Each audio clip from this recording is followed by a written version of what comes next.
So I bet you've seen some drummers do crazy stuffs like this. And you'll be like, wow. How the hell did they just do that?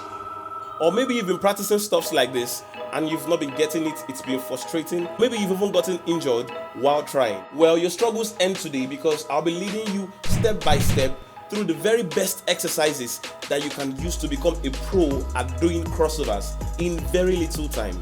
So I also want you to bear in mind that these exercises also can serve as crazy chop ideas that you can use while playing.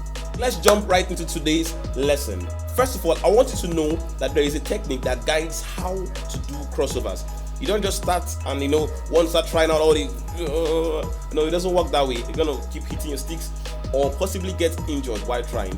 So if you're already good with crossovers and you can already try some kind of crossovers, I would advise you skip the early part of this video to the third exercise where it gets really very tasty and applicable for anybody at any level of drumming. Whenever you're trying to do crossovers, make sure when your left hand is going to move fast back to whatever drum it was on, it goes beneath. Your right hand stays on top. Most of the times while you're doing crossovers, this is how it always is. Your left hand is beneath while your right hand stays on top. Because it has to catch up with this. If you play it faster, it sounds like this. But there are certain times when your left hand is not in a hurry, you can keep it on top. In cases like where you have to do things like, so it's literally almost not coming back. So just hold on, I'll be teaching things like this as this video proceeds. So I advise you stay to the end of this video to get everything I'm going to be saying.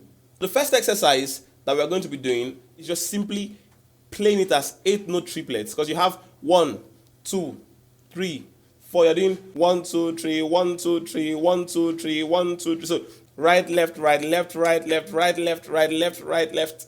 You get, so applying it between your hi-hat and your floor tom, like you saw already in the beginning, your snare drum and your floor tom, your rack tom and your floor tom. You just keep trying it all around.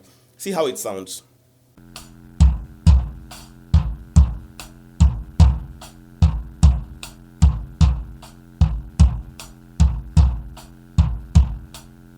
Are you getting it? Do the same thing, take it to your snare drum.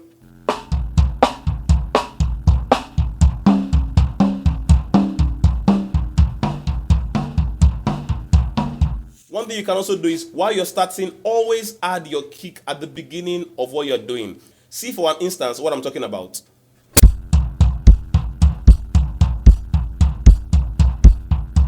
At the first note you are hitting most of the times, your kick drum is included.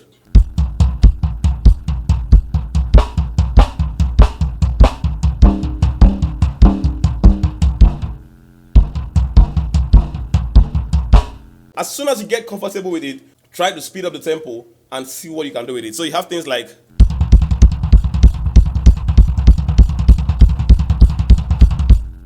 take it to the snare.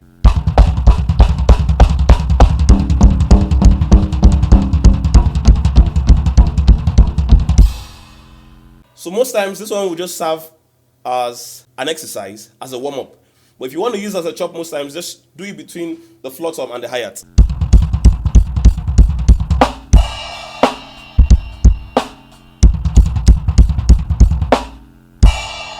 Now the next exercise is still 8-note triplets, just like the first one. But now one thing about this one is, it's just to make you flexible with the crossovers. You start off with something like this, right, left, left, right, left, left. Then you go left, right, right, left, right, right. So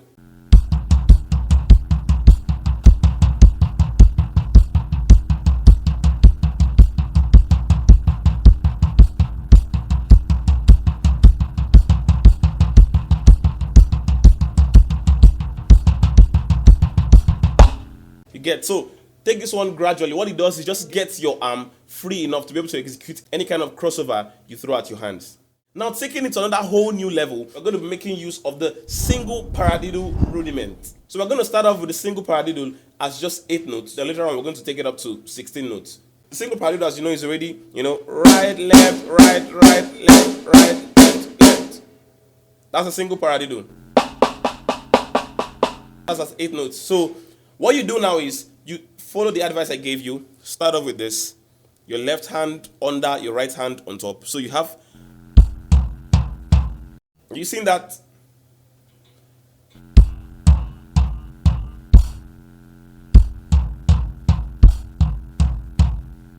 So only the first note of the paradiddle comes to the hi-hat. So that is the right of the first paradiddle and the left of the second pair of the paradiddle.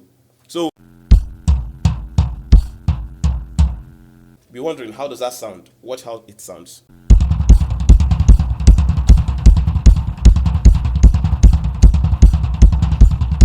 So what I did now was to play it as 16 notes. Trust me, it's not really as easy as it might be looking like, because you have to do doubles on your left hand on the flat tom, which does not rebound. So you have to take your time gradually and build it. So it can serve as a chop.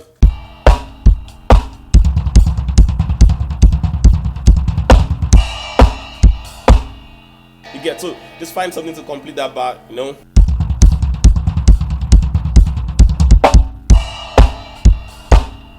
So one thing I would advise you to do is to make sure you keep building this thing gradually and make sure it's as neat as you can get it. By the way, if you're enjoying this video and gaining knowledge from this video, please hit that like button and subscribe. It's going to mean a whole lot to me. Let's get right back into the video.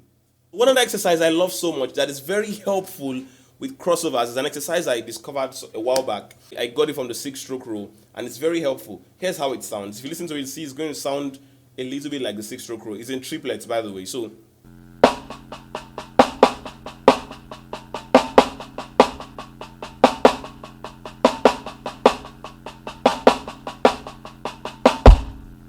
I'll put the notes on the screen so you can catch it. I'll play it slowly also.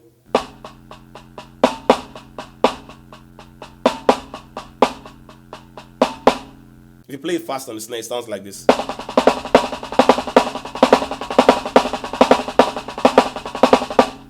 So it really sounds like a groove. Playing it as a crossover.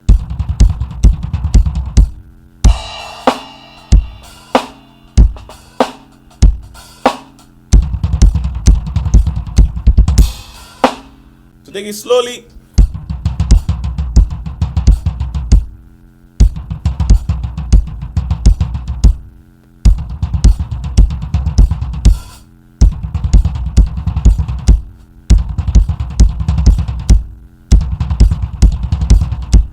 So when you get it fast, you can use it as a groove.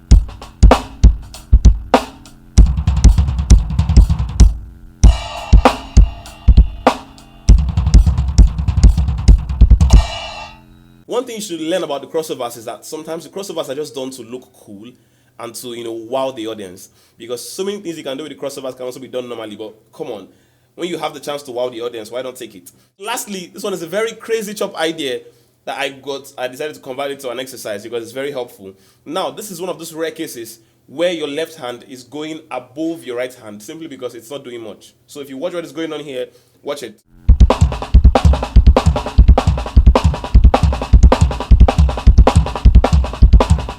So it's not in a hurry. The left hand is not really rushing back. So it has time to move so it can stay above. But if it was to be rushing back to the snare drum, it has to be beneath. The one that is doing the rushing is the right hand, so it keeps staying underneath. So what is going on here is very simple. So you just have kick, right, left, right. You get? The same thing. So kick, left, kick, right, left, right.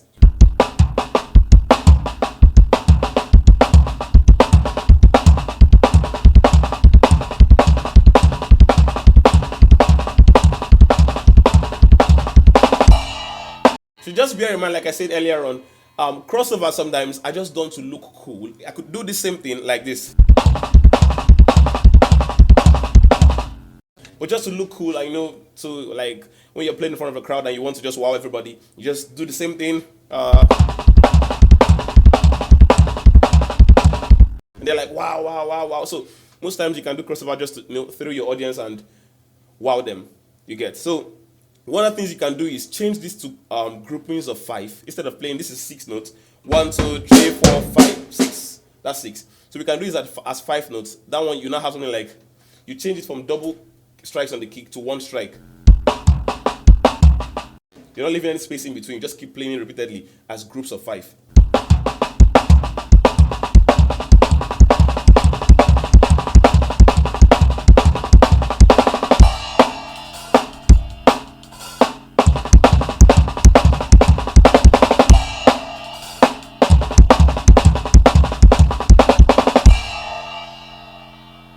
you can also bear in mind while doing the crossovers is you're not limited to just the hi-hat and the floor tom as I was doing throughout the video. One thing you can do is make sure you can do it anywhere. You know, it's not bad if you do things like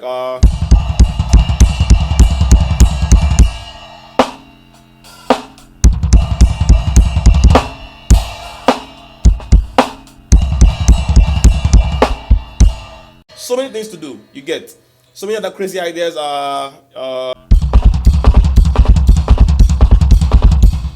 whatever thing it is that you know how to do very well, just use these principles I taught here to create amazing crossover feels for yourself. And you're going to have a good time, you know, wowing your audience and thrilling your audience wherever you go with crossovers. I hope this video was helpful to you. Please hit the subscribe button if you're new to the channel, hit that like button. And if you're struggling with sounding clean as a drummer or sounding very neat as a drummer, I've made a video helping drummers to, you know, get cleaner with their playing, and I'll leave the link to that video right here. Go check it out.